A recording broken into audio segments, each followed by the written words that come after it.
Hello everyone, আজকে আমরা আলোচনা করব। আজকে ক্লাস নাম্বার হচ্ছে 2।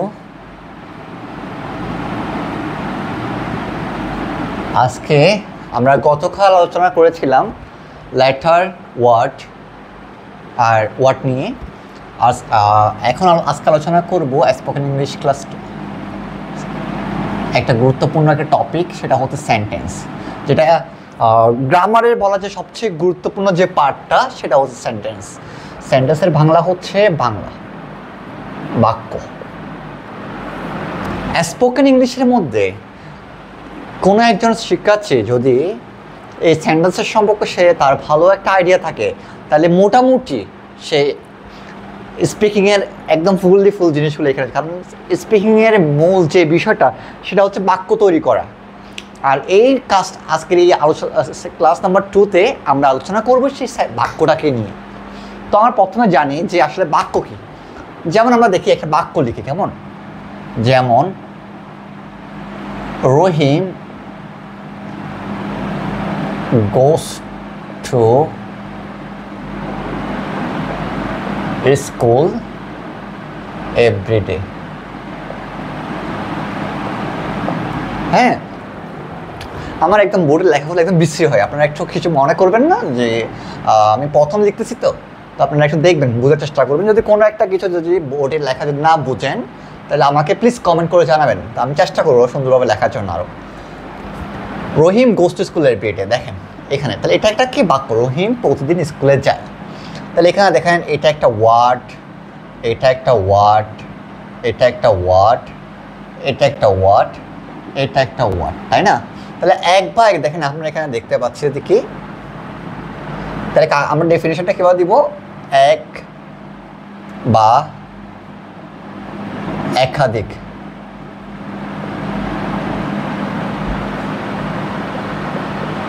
ওয়ার্ড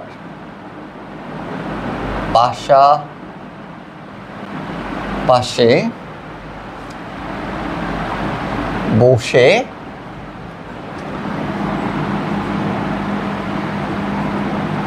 সম্পূর্ণ মনের ভাব প্রকাশ করলে তাকে আমরা সেন্টেন্স বলি। অর্থাৎ কি, এক বা একাধিক ওয়ার্ড পাশাপাশি বসে কি করতে হবে? মনের ভাব, সম্পূর্ণ মনের ভাব প্রকাশ করতে হবে, তবেই একটা সেন্টেন্স হবে। ঠিক আছে? এখন আমি মনে করেন এখানে goes to school Rahim everyday, এভাবে করে লিখলে আমরা পাশাপাশি কিন্তু ওয়ার্ড বসাইছি, কিন্তু ওয়ার্ডের আসলে কোনো একটা অর্থ বোঝাচ্ছে না, অর্থ প্রকাশ করছে না। সেক্ষেত্রে এটা কখনো সেন্টেন্স হবে না। তাহলে একটা সেন্টেন্স হতে গেলে অবশ্যই কী করতে হবে? এক বা একাধিক ওয়ার্ড পাশাপাশি বসে সম্পূর্ণ মনের প্রকাশ করতে হবে। এখন আমরা দেখি একটা সেন্টেন্স আসলে কি। এই যে প্রথমবার এটা দেখতেছি, এটা হচ্ছে কি? এটাকে বলা হয় সাবজেক্ট, এটা হচ্ছে ভার্ব, এটা হচ্ছে প্রিপোজিশন, ঠিক আছে? এটা অবজেক্ট, এটা অবজেক্ট, ঠিক আছে? তাহলে একটা ভার্ব, দেখেন এটা তো একটা ভার্বের মধ্যে অনেক কিছু। দেখেন একটা ভার্বের যে অবকাঠামো একটু দেখি। দেখেন এতটুকু পর্যন্ত বুঝলে আপনারা সংজ্ঞাটা লিখে ফেলেন, আমি বোঝাচ্ছি এখানে। দেখেন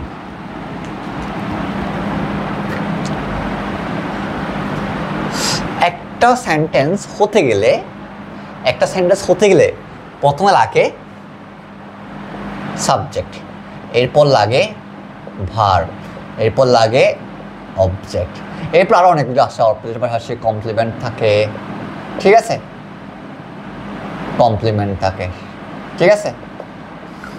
যেমন আমরা লিখে রাখি Rahim go to school, Rahim goes two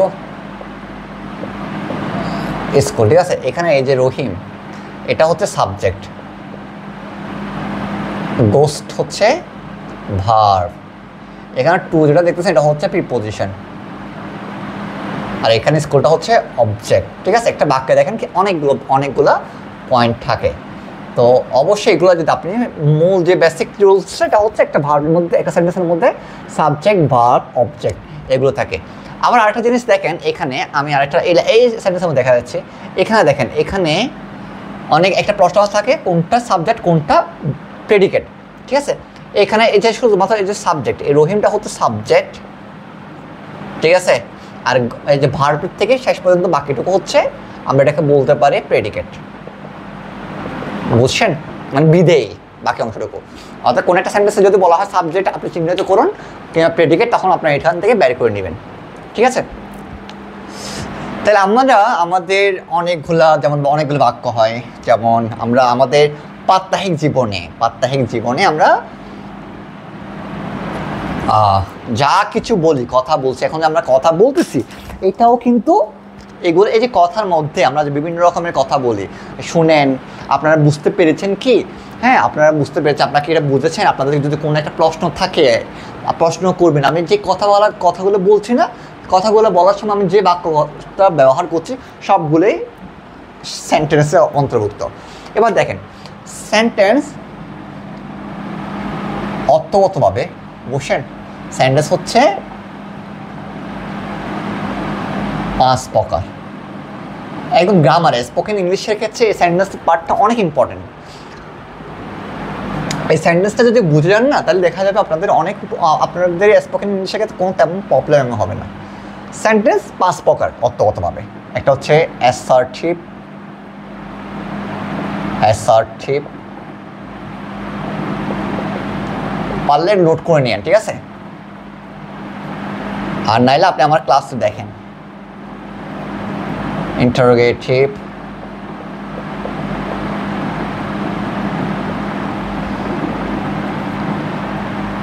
imperative,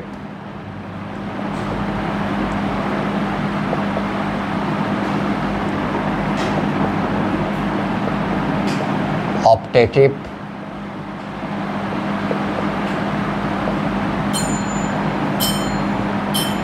exclamatory.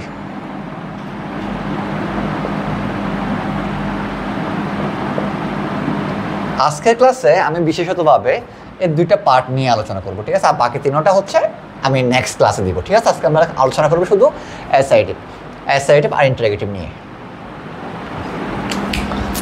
সেন্টেন্সের পার্টটা কিন্তু অনেক বড়। সেন্টেন্সের পার্টটা আপনারা ভালোভাবে বুঝে যেতে পারলে দেখবেন গ্রামারে অনেক পার্ট শেষ হয়ে যায়, আর স্পোকেনের মধ্যে অনেকটা সহজ হয়ে যাবে। তখন আপনারা ইজিলি বাক্য তৈরি করে নিতে পারবেন।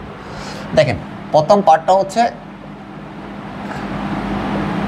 অ্যাসার্টিভ হচ্ছে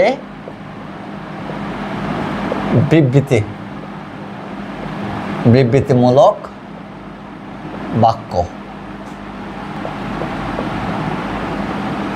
আমার বোর্ডের লেখাগুলো একদম বাজে হয়, বুঝছেন। তো আপনারা একটু কষ্ট করে বুঝে নেবেন। আর কোনো একটা প্রশ্ন থাকলে আমি নেক্সট গত ক্লাসের যে ভিডিওটা দেখার পর আমার মনে হলো, আরে বোর্ডে আমি এগুলো কি করলাম, কি লিখছে এসব, একটু কষ্ট করে বুঝে নেবেন, বুঝছেন। দেখেন অ্যাসার্টিভ সেন্টেন্সের বাংলাটা লিখে দিচ্ছি আমি। অ্যাসার্টিভ সেন্টেন্স কাজ দেখে বলবো, যেমন যে সেন্টেন্স ধারা কোনো কিছু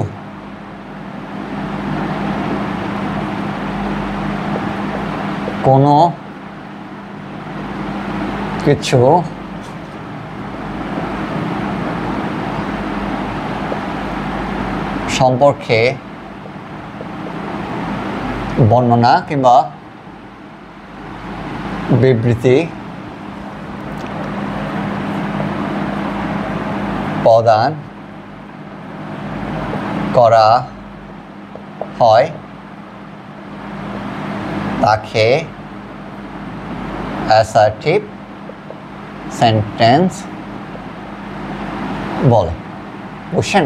অত সচরাচর আমরা কোনো একটা কিছু কারো সম্পর্কে, মনে করেন আমি রহিম সম্পর্কে বলছি, রহিম কে, তাহলে আমি যদি বলি রহিম একজন স্টুডেন্ট, সে অমুক স্কুলে পড়ে, সে প্রতিদিন স্কুল থেকে আসার পর কোচিনে যায়, কোচিনে ক্লাস করে, হ্যাঁ, তার স্বপ্ন হচ্ছে এটা কিছু বড় কিছু হওয়া, তার স্বপ্ন হচ্ছে একজন টিচার হওয়া, একজন ডাক্তার হওয়া, একজন ইঞ্জিনিয়ার হওয়া, একজন ইউটিউবার হওয়া, হ্যাঁ ফ্রিল্যান্সার হওয়া, ঠিক আছে, স্বপ্ন।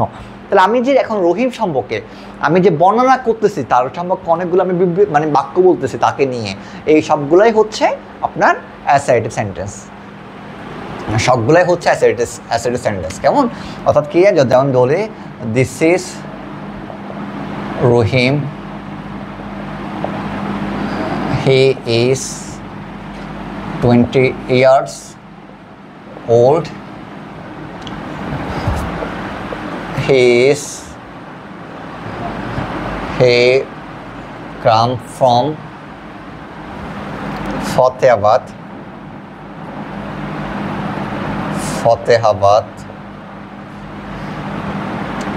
he is a student of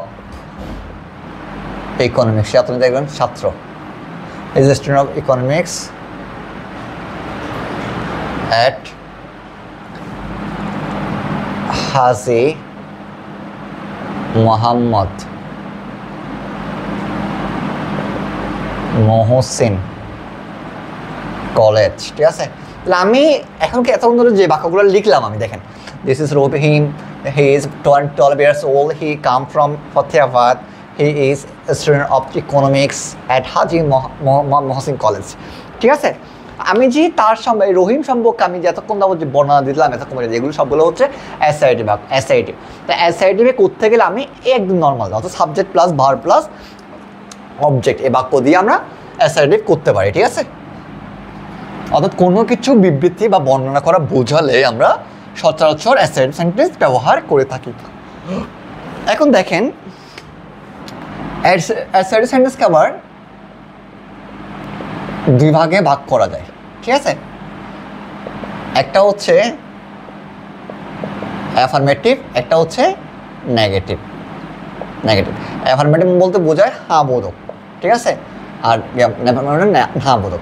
আমরা অনেক সময় বাক্যের মধ্যে আমরা অনেকগুলো বাক্য হয় যেগুলো হ্যাঁ বোধক, যেমন আমি স্কুলে যাই। তারপর আবার অনেকগুলো বাক্য হয় আমি অনেক সময় বলি আমি স্কুলে যাই না, আমি ক্লাস করি না, আমি ভাত খাইনি।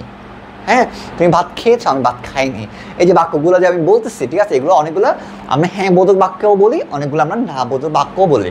ঠিক আছে, তা এই যে হ্যাঁ বোধক কিংবা না বোধক এগুলো হচ্ছে অ্যাসার্টিভের অংশ। ঠিক আছে, অর্থাৎ যে বাক্য হ্যাঁ বোধক কোনো কিছু বুঝে তাকে আমরা অ্যাফার্মেটিভ বাক্য বলি, আর যে বাক্যে নেগেটিভ না বোধক শব্দ বুঝিয়ে থাকে তখন আমরা এটাকে বলি নেগেটিভ সেন্টেন্স। ঠিক আছে,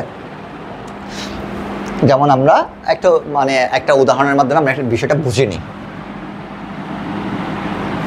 দেখেন, যেমন অ্যাফার্মেটিভ হচ্ছে, যেমন আমরা লিখি প্রথম আমরা যে উদাহরণটা দিয়েছিলাম, রহিম গো টু স্কুল। ঠিক আছে, তো এটাকে যদি আমি নেগেটিভ করতে যাই তাহলে কি হবে, রহিম এখানে গো আছে না, এখানে গোস হবে, কারণ এটা হচ্ছে রহিম হচ্ছে, দেখেন আমরা আরেকটা জিনিস ক্লিয়ার করে দিই। এই রহিমটা হচ্ছে কি থার্ড পারসন সিঙ্গুলার নাম্বার, এগুলো হয়তো আপনারা জানেন, তাও আমি ক্লিয়ার করেছি, থার্ড পারসন সিঙ্গুলার নাম্বার। ঠিক আছে, যার কারণে গিয়ে এই ভার্বের সাথে এস পেয়ে যুক্ত হয়েছে, অর্থাৎ সাবজেক্ট যদি থার্ড পারসন সিঙ্গুলার নাম্বার হয় তখন ভার্বের সাথে এস কিংবা এস যুক্ত হয়, সেজন্য রহিম গোস টু স্কুল হয়েছে। এখন নেগেটিভ করার সময় কী হবে, এখন যেহেতু ভার্বের সাথে ইয়ে যুক্ত আছে, এখানে কোনো অক্সিলারি ভার্ব আছে নাই, অক্সিলারি ভার্ব তাই আমার থেকে একটা অক্সিলারি ভার্ব নিয়ে আসতে হবে। রহিম করতে হবে ডাস, ঠিক আছে, ডাজেন্ট। এখানে দেখেন ডু হতো, ডু অথবা ডি, ঠিক আছে, প্রেজেন্ট ফর্মে হলো ডু। এখন এই যে রহিমটা থার্ড পারসন সিঙ্গুলার নেওয়া হওয়ায় ডুটা কি হয়ে গেছে, ডাস হয়ে গেছে। আর যেহেতু আমরা নেগেটিভ করতেছি সেই জন্য অক্সিলারি ভার্বের সাথে নট যুক্ত করছি। রহিম ডাজেন্ট গো টু স্কুল। তাহলে এখানে দেখেন অ্যাফার্মেটিভে দেখেন রহিম গোস টু স্কুল, আর এখানে নেগেটিভে কী করলেন, রহিম ডাজেন্ট গো টু স্কুল। ঠিক আছে, অর্থাৎ অ্যাফার্মেটিভে হ্যাঁ বোধক বুঝিয়েছেন, নেগেটিভে না বোধক বুঝিয়েছে। এটাই হচ্ছে অ্যাসার্টিভ সেন্টেন্সের অংশ। ঠিক আছে, আর অ্যাসার্টিভ সেন্টেন্সের যেটা হয়, আমরা যে জিনিসটা থাকে স্ট্রাকচারটা হচ্ছে কীরকম দেখেন, একদম এটা প্রায় একদম যেমন সাবজেক্ট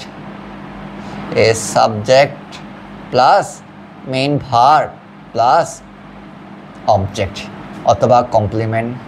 ঠিক আছে, অনেক কিছু হয়। ঠিক আছে, এই জিনিসগুলো এই এই একদম নর্মাল, অর্থাৎ নর্মাল যেটা হয় সেটা।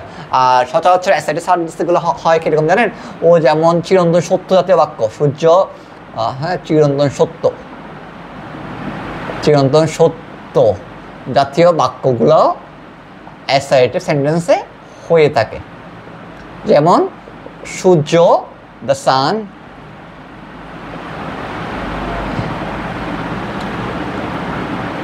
মানে সূর্য হচ্ছে পৃথিবী, বলা হয় দ্য আর্থ,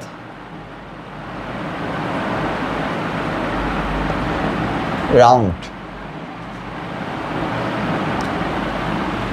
সূর্য কি, পৃথিবী কি, সূর্য চারদিকে ঘুরে, রাউন্ড, এটাকে বলা হয় অন দ্য সান। যেমন চিরন্তন সত্য হচ্ছে কি, দ্য সান, আচ্ছা এটা দিয়ে the sun rise in the east, সূর্য কি পূর্ব দিকে উঠে। ঠিক আছে, আমি সকালবেলায়, আমি প্রতিদিন সকালে দাঁত মাজি।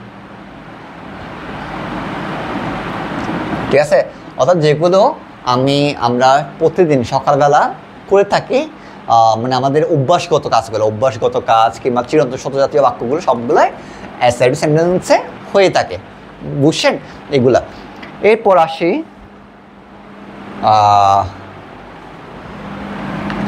ইন্টারোগেটিভে। কলমের কালি একদম শেষ হয়ে গেছে। আচ্ছা ঠিক আছে, কলমের কালি যেহেতু শেষ হয়ে গেছে, আজকের ক্লাস হচ্ছে এইটুকুই। আমি নেক্সট ডেতে একেবারে interrogative sentence, imperative sentence, optative, exclamatory next ক্লাসে দিয়ে দিব। ঠিক আছে, ধন্যবাদ। আজকের ক্লাসে এইটুকু পর্যন্ত।